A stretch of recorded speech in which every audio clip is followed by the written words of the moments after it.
everyone, welcome to Math with Teacher Justin. On today's topic, we're going to find the vertex of a quadratic function, part 2. Let's talk about finding the vertex of a quadratic function if we're given the vertex form.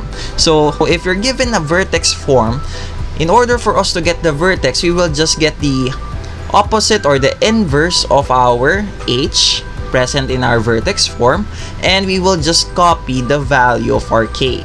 So, in this case, our vertex will be hk. Okay, so let's have some examples in order for us to find the vertex of our quadratic function if the quadratic function is written in vertex form.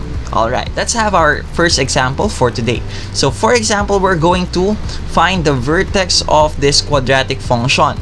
Now, since this quadratic function is already written in vertex form, we can now get our vertex by just getting the opposite sign of -4, which is +4, and we will just copy +6.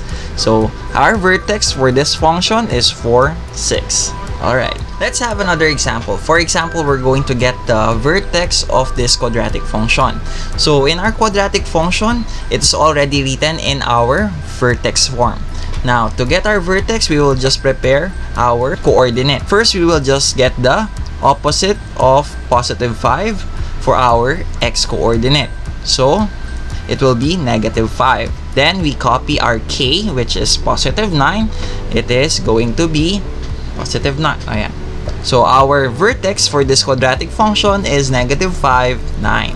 Alright, let's have another example. Let's find the vertex of this quadratic function.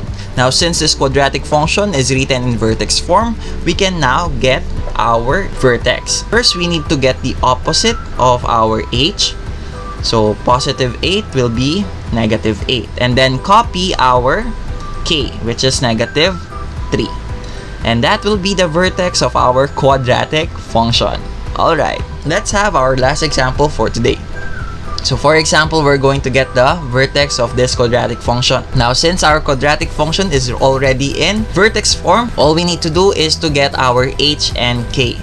So our h will be, we get the opposite value of -11, which is +11. And for our k, we just copy -7. So we will just have, our vertex will be 11, -7. Alright. Now that you already know how to find the vertex of a quadratic function in vertex form, it is your turn to try it. Please click the link in our description box below in order for you to test your skills. That's it for today. Again, I'm Teacher Justin. Goodbye, God bless, and stay safe. See you on my next video. Peace.